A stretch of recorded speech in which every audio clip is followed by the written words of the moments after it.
What up, Joe? And welcome to Let's Not Detroit Lions Talk, brought to you by Detroit Lions of the Prowl and Lions Nation Unite. It's your man, Curt Steele. Today is Thursday, August 4th, 2022. On deck for today's show, I'll recap yesterday's quick practice and give you some injury updates. Coach Mike leads the crew in the first hell yeah or hell no of the season. And LL lets you know what Alex Anzalone had to say about the new attacking scheme for the linebackers. But before we can get into all that, I got to bring in the rest of the crew. Man, I know y'all ladies out there are just like, oh my goodness, he's here. It's the man. L. My man, L. Cooch, what's going on, my guy? I really wish it went that way. But, good morning, Proud Nation, and what's that? Man, y'all know who this is. It's the boxing pride of Jackson, Michigan. Mr. One Hitter Quitter himself. It is who? It's the Wolverine, Coach Mike Jones. What's going on, Lion fans? Hey, let's get this thing started. Right now. Lego. It's Detroit Lions Talk, baby.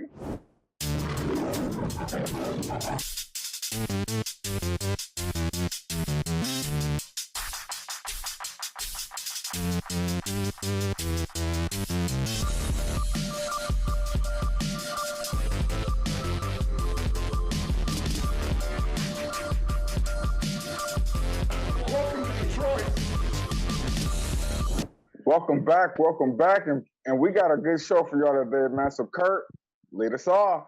All right, man, welcome back to the show, man. Y'all know who we are. We are Detroit Lions on the Prowl. You're home for Detroit Lions news and rumors, and let's get you updated on what happened in practice yesterday. We'll start with the injuries first. There were no changes to the PUP or NFI list. Romeo Okwara, Jerry Jacobs, Jessica Benda, Josh Pascal, and Jameson Williams are all unavailable to practice. Now, something happened yesterday that usually does not happen. An injured player actually talked to the media. Romeo Okwara did a quick interview, gave an update, said his status is he's working on returning. He started to run, and he's hoping to return to the lineups this season. He didn't give a timetable, neither did the team. They haven't gave a timetable on him returning, but hopefully he comes back at the right time to prevent the risk of him re-injuring his Achilles. Head coach Dan Campbell said in his morning presser yesterday that looks like Quintez Cephas has avoided a major injury and shouldn't miss time or that much time with the lower leg or lower body tweak. Images came back negative, and Dan Campbell said, don't worry, it is not a knee. So I know there was a report out there that, he injured his knee. No, Dan Campbell said yesterday it was not his knee. So hopefully we can get Quintez Cephas back out on the field here soon. You hate to see it for that young fella, because he's been on the shelf. He's kind of had that same kind of trajectory as Jeff Okudah, but he doesn't get the same pub because of the fact that he wasn't drafted where Okudah was drafted. He was drafted a lot lower. So, but he has that same trajectory where he just can't get on the field. MCDC and his staff powered down practice yesterday. No pads. It was the jog through on team drills. Some of the individual drills were at full speed. TJ Hawkinson returned to practice after being held out on Tuesday. But Levi Onwuzurike still remains sidelined. Both guys missed those practices. Like I said, they were banged up on Monday. Swift and Taylor Decker had a rest day yesterday, along with backup center Ryan McCullum. On defense, Micah Brockers had a limited amount of reps in practice. Quick update. The Lions waived Greg Bell with an injury, and they signed former USFL wide receiver Maurice Alexander. Alexander did work out yesterday. He did some individual wide receiver drills and some punt return drills. It was a very, very light day in Allen Park. Now they're in pads today. They put them back on today. They are getting ready for the Family Fest scrimmage at Ford Field on Saturday. We will have more about that at the end of the show. But all in all, they just kind of powered it down. They felt that they had a good, couple hard days of practice. And I said this yesterday. This is the first time these guys have been in pads since January. So it's gonna be some dings and some dents and some, oh man, my body ain't used to this, So it's gonna be some soft tissue and a little bit of, bangs up because of the fact they haven't been in those pads for so long. And no one wants to risk injury being in pads on their own. I probably got in their contract where they can't practice in pads on their own. So, and you're gonna have to ratchet up, you know what I'm saying, start them slow. They came out with a bang, but now they kind of lead to, okay, let's pull back a little bit, because on Tuesday practice, the defense was all out. They was gunning for the offense because they embarrassed them on Monday. So it was a little bit more physical on Tuesday. So they had to take say, hey man, y'all need to chill. We'll take a step back. But what do you guys think about the injury updates with Quintez Cephas and Romeo Core? Romeo Core, man, I know I kind of spoke on it, yesterday, man, and my feelings is this: him and Okudah had the same injury, right? And it's just two different mentalities approaching that injury. Okudah, he got injured, and Okudah was like, he had that mentality like, I can't wait to get back up there. Like, I'm about to, I got to do this. I got so much to prove. You know what I'm saying? Like, people selling me short, man, and people think I'm a bust, man.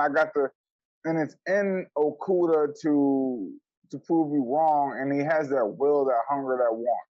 Romeo Core, on the other hand, I'm not saying he don't have that hunger, but he's a little more like, oh, I was down because of the injury, and I was depressed, and look, man, look, I'm saying, look. If you read the article, it says it took him a while to mentally recover from the injury. You know what I'm saying? So he didn't have that same. Okudah was laying on the operating table like, y'all done yet? Because I got to get back out and run some wind sprints.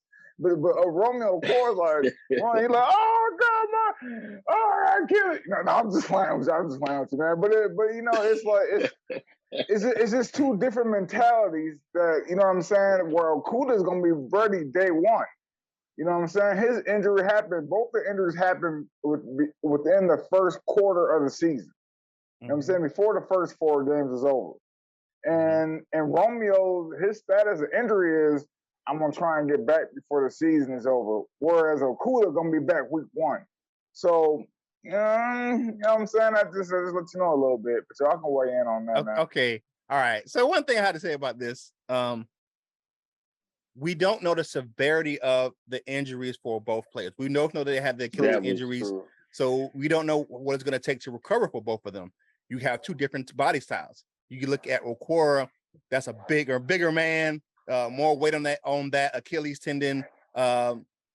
We don't know what they had to go in to repair, how long the surgeries were. So it's a little bit, I get what you're saying, but that may not be the case. I've given him the benefit of the doubt where he may have to go through a longer, you know what I'm saying? You look at Cam Akers last year, right? Okudah didn't come back like if it was the same, Okudah would have came back last year. Look at Cam Akers for the Rams. He tore his Achilles and came back in the same season, playing the Super Bowl. But people at different rates, and the severity of the injuries are different for each player, so they have to go in and repair it differently. Yeah. But I'm just hoping Okora can get back. But to me, to say he's not, he ain't got, yeah. I mean, but he did say it was his first, because I watched the interview that it's out there on DetroitLions.com, where he said, or their YouTube channel, where he said that was his first major injury in playing football. So that kind of can whip you up and take your mentals. But what you got, Ella? It's along. I don't disagree with you, Coach Mike. I want to say that because it's obvious that they both attack their rehabs a little bit differently. And I like the point that you made in the chat, though, how you said with a purpose and a point to prove. Because I agree with that. I really think he did. I like the analogy when he said he was on the operating table. That's how I see it in my mind. Only thing is it could be from, at least from what I can remember. I'm remembering back to high school and stuff. Like it's two different kind of Achilles tears or something like that. You can rupture it, or it could be just like a clean tear, or whatever it is. One is a whole lot easier to come back from. So I don't know which one had one, if one had the other. I don't know, but I outside of not knowing which if both of them were the exact same, I do agree that their mentality with the rehab could have been different. But that happens. You hear about that a lot.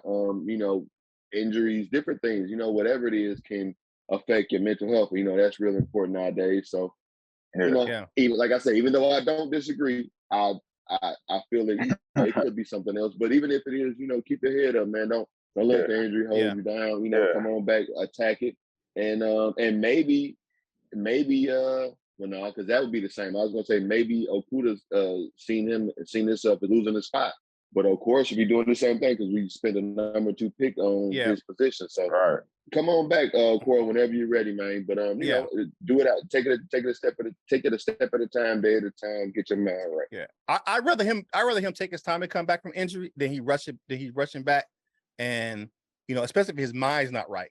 You know what I'm saying? If you got to be, it's got to be a holistic thing. So if his mind's not right, he comes back too soon, and then he's out again. I'd rather him come back mentally and physically prepared for the rigors of the season. And with the depth that we have at defensive end, we can afford to. That's one play a position we can have afford some time to say, okay, you can take your time to come back. We got Hutchinson, we got Charles Harris. Even Mr. Milk Carton himself, Austin Bryant's been playing pretty well. So you get some guys, you got some depth at defensive end. You don't have to rush him back.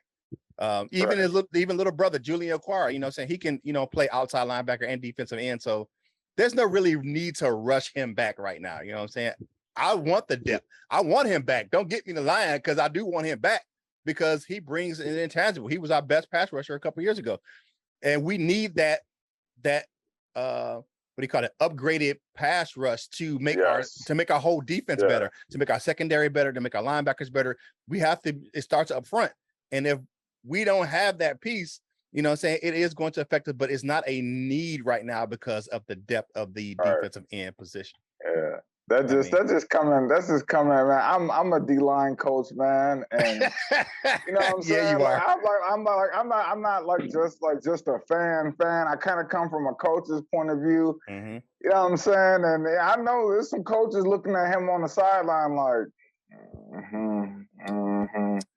you know. So I mean, you know, like I said, the severity of the injury could be different. You know what I'm saying? You know, because as you said, Akers and Okuda and Romeo. But come on, man, get back, get strong, man, get your mind right, get focused. We in this, man. The sooner you get back, we have Hutchinson and you on the edge, man. We're going to the playoffs. Definitely. Now, I'm glad. Going back to Okuda right quick before we close it out. Going back to Okuda, I'm happy that. What they said is, you know, he should be out a short period of time now. It wasn't a clear timetable, but it doesn't seem to be a serious injury, you know, and they're just kind of probably, and what this coaching staff has been good for is taking their time with players that are injured, you know what I'm saying, not rushing them back too soon, you know, gradually, you know, wrapping them back up and getting them back out there on the field. But I got a good family discussion topic for this, but but happy to see Quintez Cephas is not going to miss that much time, and I'm glad it wasn't a knee. But hey, if you like this video, man, like the video, comment, please, comment on the video, drop us a comment in the comment section of the video because we don't have any comment cards today, man. I mean, we had a whole segment, and that's my favorite to hear from you guys, and we have no comment cards today because we didn't get a lot of comments today. So go ahead and drop us a comment in the comment section of the video. We know you're going to talk about it in the live chat during the premiere, but go ahead and hit us up in the comment section of the video so we can hear and let everyone else knows what you think about today's show or the family discussion topic, which is for today. Is it time for the Lions to move on from the often injured wide receiver Quintez Cephas? Guy hasn't been on the field. Wasn't a high draft pick in the first place, but is it time for the Lions to move on? They signed Trinity, Trinity Benson is in the building. They say he's making some plays out there on the field. Is it time for the Lions to move on? Let us know what you think in the comment section. Join the family discussion topic, right here on your home for Detroit Lions news and rumors. And let us know what you think. Should they go ahead and cut bait? Trade him away. See, you got Dallas. It seems to be one that dude to go out there. One linebacker. You know what I'm saying? So, and they just signed another linebacker in Dallas. They just signed another guy. They signed Anthony Barr yesterday. Man, they got like 8 more. Yes, they signed Anthony Barr yesterday. The Dallas got 8,000 linebackers. We need to switch. They got 8,000 linebackers in Dallas. But like I said, man, hey, if you haven't done so already, like the video, comment on the video, give us a, you know what I'm saying, hit the subscribe button, ring that notification bell, so you know you're getting fresh content from us right here on this channel, man. But we appreciate you guys checking out the videos, man, and come on, hang out with us, man. It's always some fun. It's all love right here on Detroit Lions on the Prowl. So it's time for, hold on, let me get my phone out, man. Hold on, I gotta make a call. 281-330-8004. It's time to call my man up on the low. Who you got? What's going on, Coach Jones, today? Yeah, I got two phones on both ears. So listen here, man. Our backup quarterback situation is so horrible, it's so trash that they came out with 2 separate articles with 9 different quarterbacks. Okay. Wow, I've never seen that in the history, that there's 9 backups better than our 2 backups. So this came from FanSided. Both articles came from FanSided. So I'm not going to name all 9. I'm going to pick 5, okay? And actually it's 4, and I threw one in there for myself. So we're going to play Hell Yeah or Hell Naw with these 5. So I'm going to start off first, okay? Quarterback, Mike White with the Jets. Okay, the Jets have Zach Wilson and Joe Flacco. It's not clear if they'll keep a third quarterback. So Mike White, hell yeah or hell no? Man, hell nah. I'm not feeling that dude, man. Mike White, he's one of those cats. He's, he ain't better than he's just about the same as the 2 guys we got. He can come in and make some throws, but as far as, being something that's outstanding quarterback, nah, I'm good on Mike White. What you got? I'm not familiar with Mike White, and in the picture, I didn't click the article, but in the picture of the article, I thought that was Joe Flacco. Nope. So I'm gonna say hell no on this one. Hell no, Mike White. Nah. You know what? I'm gonna say hell yeah, because the thing is, he threw more touchdowns than interceptions. So that right there lets you know he. Real quick question. Yeah. Real quick question. Was White Mike the character on Wayne's brother? White. Yeah, White. I know. Yeah, White Mike. Yeah, I think it was White Mike. Yeah. Flip flop. Yeah. Oh yeah. But yeah, man. I'm saying hell yeah, because he better than he threw more touchdowns than interceptions. Okay, so next up, Brett Hundley.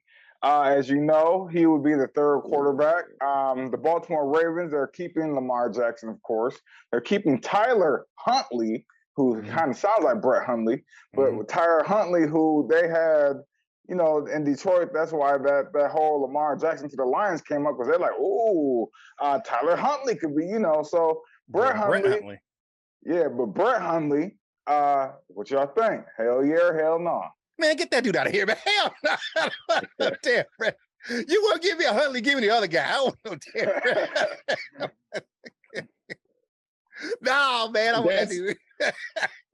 You gonna give me a Huntley, give me the good one. I want to answer for the other one. But Brett, I'm gonna say hell maybe. Hell maybe. What you got, Coach Jones? Hell yeah, I'll take Brett Hundley.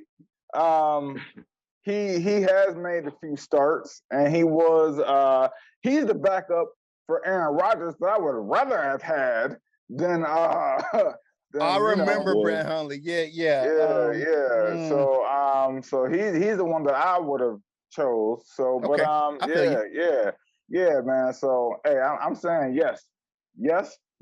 Okay, yes. Okay, he got 2 yeses for Coach Let's go on. Mason Rudolph. As you know, the Pittsburgh Steelers got Mitchell Trubisky. They drafted Kenny Pickett.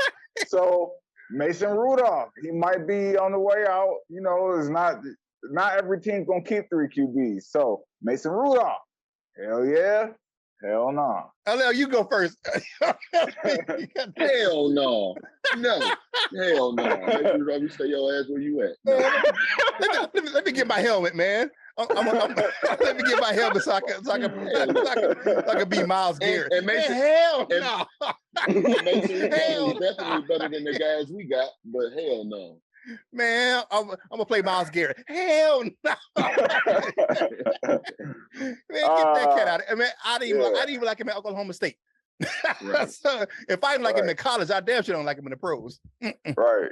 Mason Rudolph, I'm gonna say no, just because of what he did last season with Myles Garrett. I'm gonna say hell no, because you can't do that, bro. I'll probably punch you in the eye. Yep. So Jammy. Oh yeah. And I'm about that life too. So Gardner Minshew. Now, as you know, the Philadelphia Eagles have Jalen Hurts. They have Carson Strong.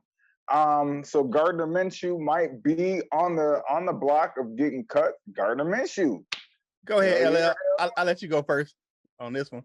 I'm gonna let y'all in on the secret. I want Gardner Minshew as our starting quarterback. So hell yeah. And this will move Jared Goff to our backup quarterback. So hell yeah, the Jared Goff being our backup quarterback. Yes and yes. 2 yes on this one. Okay. Yeah, man. I'm gonna take the uncle from Napoleon Dynamite. I'm gonna take that cat. You know what I'm saying? Yeah, I'm gonna take that dude. I'm gonna say hell yeah. I like Gardner Minshew. I like how he played in college out there in Washington State. The guy can sling it. He has a good passer rating, good touchdown to interception ratio. I like Gardner Minshew, man. And while you bullshitting, if Jalen Hurts ain't playing right, he could be sitting behind Gardner Minshew. So yeah, I'm gonna say hell yeah to my man Minshew. Yeah, I'm a 3 times that, because I like Gardner Minshew, man. I thought he was the guy who I wanted from my backup last year. So Gardner Minshew is a hell yeah for me. So this last one, okay, I'm gonna lead it off. Okay, this last one comes from Carolina, because we all know they got 4 quarterbacks right now. One of them guys is getting cut. Okay, notable. So hey. So I'm only gonna name one, okay? And that was a guy who beat us, PJ Walker. We went to Carolina, and PJ Walker carved us up. So PJ Walker, I take him because he is better than David Blau and Tim Boyle. He got a win under his belt. Hey, I'm taking PJ Walker. PJ Walker. Yeah. PJ Walker. Hell yeah. Oh, PJ. I think I would take PJ Walker over Tim Boyle. Yeah, I think I would. You know what I'm saying? Yes. Between him and Uncle Rico from Poland Dynamite, I'll take those 2 cats over the guys that we have right now. So yeah, I would say hell yeah on PJ Walker, because he dog walked our ass a couple years ago. We went to Carolina. Yeah. I'm gonna say hell yeah. I thought you was gonna say, the other 2, Baker or Donald. I don't want neither one of them gentlemen, but yeah, to PJ Walker, hell yeah. Yeah, I'll take PJ Walker. And if you're gonna give me a Huntley, god damn it, give me the good one. Don't give me that. Right. And the point that I wanted to prove is that I would take any of these quarterbacks, except for Mason Rudolph, and I only won't take Mason because of what he did on the field with Myles Garrett. But if he didn't do that, I'll take Mason too. So I'm just saying. I'm not a fan of Mason Rudolph. And that had nothing to me, even with the stuff that happened. I was never been a fan of him. I've never been a fan of his game. Right. Yeah. I'm not either, but I'm not a fan of Tim Boyle or David Blau either. So with all that being said, like the channel, subscribe to the channel, comment on the video. Hey, help us get up to this 4K, man. We're trying to get this out here and get this content to more Lion fans like yourself. Have a watch party, be on separate laptops, all of that, man. You know how we do it. What's up next, y'all? Hey, man, y'all know what you got to do. You got to pay some bills, man. Hey, the Curt cap switch up is in full effect. Y'all see, I got a different on today. I got the camouflage, I got the this year's training camp hat on today. So make sure, I tell you, I get all my caps over at fanatics.com. That link's in the description below. I live in the South, man. I can't get no Lions gear down here. So I got to order my stuff online. So I'll go to fanatics.com, use the link in the description below. And a portion of the proceeds from that link go to help us grow the content on this channel. You can go over and support the channel over on DetroitLionsOnTheProwl.com. Read some articles over there. We're going to have some more content coming to you over there real soon. While you're over there, you can click on that link on LionsOnTheProwl.shop.com. Get yourself some Prowl Nation gear. You know what I'm saying? If you want to support the channel that way. If you want to just support the people who help bring us this show, which is Lions Nation Unite, you can go to LNU shop.com, buy some gear over there. If you haven't downloaded the app already, I don't know what you're waiting on.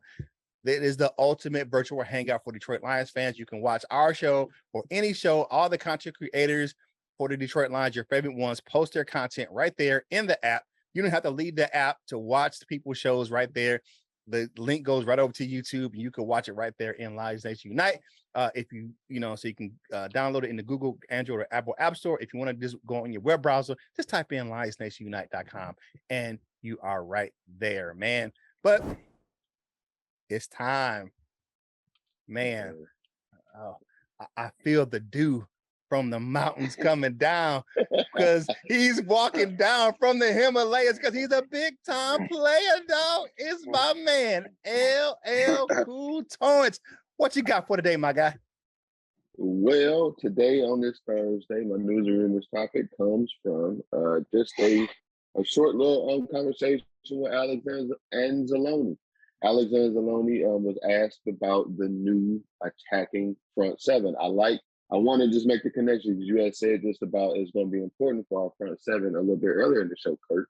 And this is pretty much it. And that's I don't know if you got a chance to check out the video, Coach Mike, but all of you guys out there who have been like us, what we've been saying on this here program, talking about what we want to see from our front seven and from our linebackers, this is music to our ears. They asked him just, what's the difference between, the former scheme and this scheme. And he said, we're going forward, being an attacking front seven. And he said that it's a lot better for him, or it's a lot better to play in instead of the react, system that they played in last year.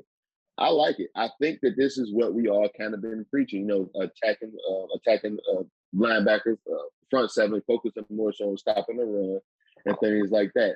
They even asked him, what's so good, or not necessarily what's so good about it, but how do you feel about it? And he said it's good for it basically not to be a concept anymore, and for them to be walking in it, not just thinking about it, learning it, but to actually be out there walking and running in it. So it looks like the time is now for our defense to take that turn that we've all been looking for. I personally am excited. I don't know how excited I am for Alexander Anzalone to be leading that charge, but I am excited to hear that our linebackers will be more so on the attack this year. I think this is going to fit more. This is going to fit players like Derek Burns and Jo, because I think we talked about it yesterday, just how Coach Mike mentioned it yesterday, how one of their strengths seems to be blitzing. So better batten down the hatches, or what was it? Buckle up, Buttercup. One thing though, at least in my mind, like if you're going to have an attacking front seven, you're going to need them big guys up front. You're going to need them real big guys up front. And right now, we only really got one of those guys. So if that is truly what the kind of scheme that we're going to play with, I feel like we should be hearing, or we're going to need a signing pretty soon on some more on a bigger guy in that middle. But with all that being said, if you guys check out, if you got any comments, what do you guys think about Alex Anzalone and the new attacking front seven? I like it. There's not the only thing that I will say about that is that whoever's not attacking has to be disciplined, and they have to be, because what is the best way to beat an attacking defense? Screen plays, things of that nature.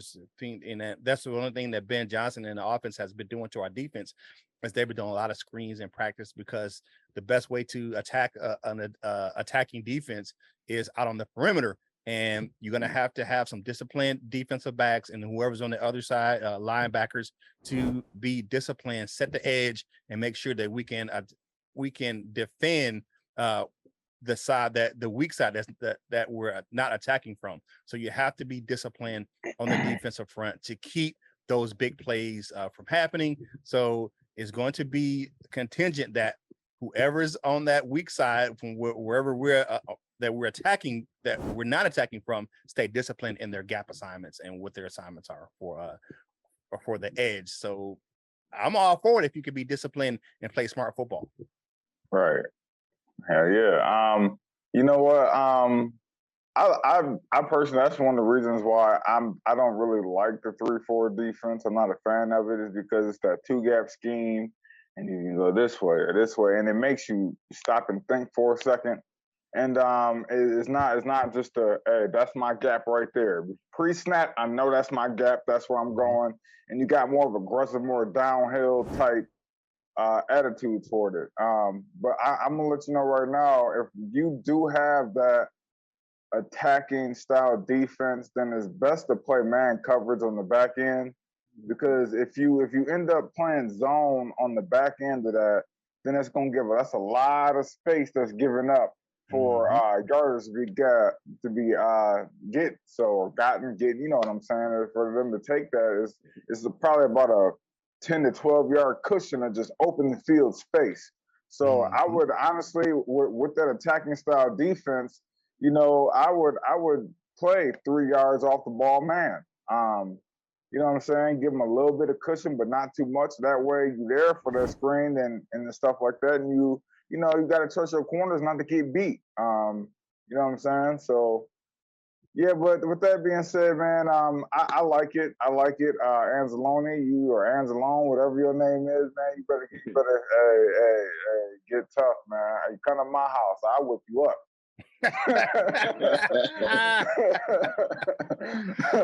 I'm just playing, Alex. I'm not messing with you right now, man. I'm not messing with you right now, Alex. Man, thank you guys for checking us out. Go ahead, man. One of the next videos we're gonna see is Alex Anzalone makes visit the fans' house. He's gonna be close, like opening the door, like, hey, what you talking about, man? Yeah. But come on over, Alex. Yeah, hey, like I said, man, hey, we're on that march to 4,000, man. So go ahead and like the video, like the content, man. Go ahead and subscribe to the channel if you haven't done so already. You keep coming back. So what you waiting on, man? And it's free. It's free. If you need more free, it's free 99 and 53 cents for you to go ahead and subscribe to our channel. And lo and behold, I said it before, no comment cards today, man. So for this video, please drop us a comment in the comment section. We'd like to share what you guys think about what's going on with the Lions. It's always good to hear different fans' perspective, and we're just like you, we're fans just like you, and we want to hear what you guys got to say about what's going on with the state of the Detroit Lions, or what you guys think about what's going on with our show. So and shout out to Bruce Betterly. He did leave a couple comments yesterday, so shout out to him. And but with all that being said, it's time to go on to Dessert with your man Curt, brought to you by Delightful Bites, custom cookies and desserts for any occasion. If you like how they look, you'll love how they taste. Hey, go on over to the Facebook page, Delightful Bites. It's the link's in the description. If you don't do the Facebook thing, go on our TikTok or Instagram and just put in, search Delightful Bites, man, and you will see that beautiful, beautiful dessert footage.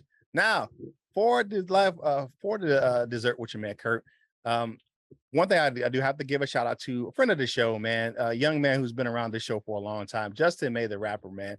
He said, pray for his mom. She's in the hospital for COVID right now. So we're wishing your mother a speedy recovery, Justin, man. I know Coach Jones had, dealt with the COVID for a while, man. And, it's just one of those things that it's not going away anytime soon. You know what I'm saying? We're managing it better, but it ain't going away. So prayers out to your moms, man, and you, your family. All right. And then last but certainly not least for today, the Detroit Lions annual Family Fest practice is this Saturday at Ford Field, open to the public. If you didn't get your tickets, you stuck, because the tickets right now, if I checked yesterday, you had to register ahead of time, and there are no more available. It's been a fan favorite. They're going to have a scrimmage out there, and it's just a good old time for your family. So if you're going, let us know in the comment section below. If you're going to go to if you're going to the Family Fest, let us know in the comment section. And then on Monday, definitely let us know what happened on Monday's video at the Fan Fest. You know what I'm saying? How did you like it? And gives us your observations of what happened at the Family Fest at Ford Field on Saturday. Yeah. That is your Dessert with your man Curt, brought to you by Delightful Bites. If you like how they look, you'll love how they taste. Delightful Bites. Get your cookie on. All right, now it's time to go ahead, walk on over to that wall of fame, baby. First up, we got my man Detroit Jew. If you want to get your Pistons content on, go over there and check out Detroit Jew. He does a great job over there. And he's the king of everything, because he's the everything king. Marcus King, Joseph Carter's in the building, Dan Spanos, Shano the Insano, and Big Q or David Anderson, depending on the day of the week, man. Then you got silver members. We got Cap Ice Cold, Batman under 313, John Martin, and Henry Wallace. Yesterday, for our gold members meeting, man, Michael Huck and Paul Giroux, the Jazzy one, hung out with us, man. Mr. Reliable, Michael Huck was looking spiffy in a button-down shirt, man. So if you want to become a member of that gold members meeting, man, hang out with us, man, and we just chop it up. We talk football, we talk life. This is a great time. You get to interact with us. For other gold members, we got my man North and Ken, Justin the D, Michael Lewis, Lady Lionel of Douchebaggy Up, the Tornado, and the Doctor, Dr. Detroit. He is always in. To become a member of the Wall of Fame, click that join now button in the description. Man, our first week back, 4 recorded shows, man. And you know what tomorrow is. It's Friday then. Hey, it's Saturday, Sunday. Well, it is free for all Friday. Tomorrow, we're going to be live from 11 a.m. Eastern Standard Time to 12. We got a full hour of us hanging out and just chopping it up, talking Detroit Lions football. So make sure you come on over and hang out with us tomorrow at 11 o'clock Eastern Standard Time, as usual. But we're going to be live and hanging out and having a good old time talking about Detroit Lions. And next week is what? Hard Knocks is next week, man. I can't wait. You'll get all the good recaps from Hard Knocks next week right here on this channel. So make sure you tune in and find out what's going on, man. And now it's time for final thoughts for today's show. My man, my mellow, get on that mic, because you know you be jello. LL, what you got for today? You know how it goes. Happy Thursday. One quick question out there, if anybody's out there who is doing, come in, let me know. I got 2 cards I want to get signed, so help your boy out. But no, happy Thursday. Have a great day. You know, and when opportunity presents itself, be kind. Right on. www.wolverlion.com is going down August 20th. The merch will be on sale. Yeah, man, it's just a big thing, man. It's a big thing. But y'all know, happy Thursday, man, and be safe out there. Man, y'all know what it is. The grind is happening, man. It's Thursday. It's almost over. The weekend is here. And guess what happened tonight? We got football, baby. The Hall of Fame game on CBS tonight. You got Raiders. You got Jaguars. It's going down. Football is back. Man, you know, I just can't wait to see it. I can stop watching CFL and watch some NFL. But with all that being said, man, hey, you know it's getting a little tough Thursday. You can't wait for the weekend to get here. It's almost here, man. So just grind it out. But like I said, if you're feeling overwhelmed, man, take a step back. Man, take a deep breath, man. Refocus. If you need some help, go ahead and get a co-worker, a supervisor, anybody, you know, saying that can help you out and get your task done, because it's never a sign of weakness to ask for help. It is a sign of strength, man. And like my man LL said, if you can be anything in this world, please be kind. So I know you had your good lunchtime, man, hanging out with us. So this napkin, some crumbs off your face, finish your drink and get back to work, baby. And whatever you do in life, you got to boss up, ball out, and be the best version of you that you can be. Well, my fellas, LL and Coach Mike, this is Curt Steele, and we will holler at you real soon. We love you, Jim.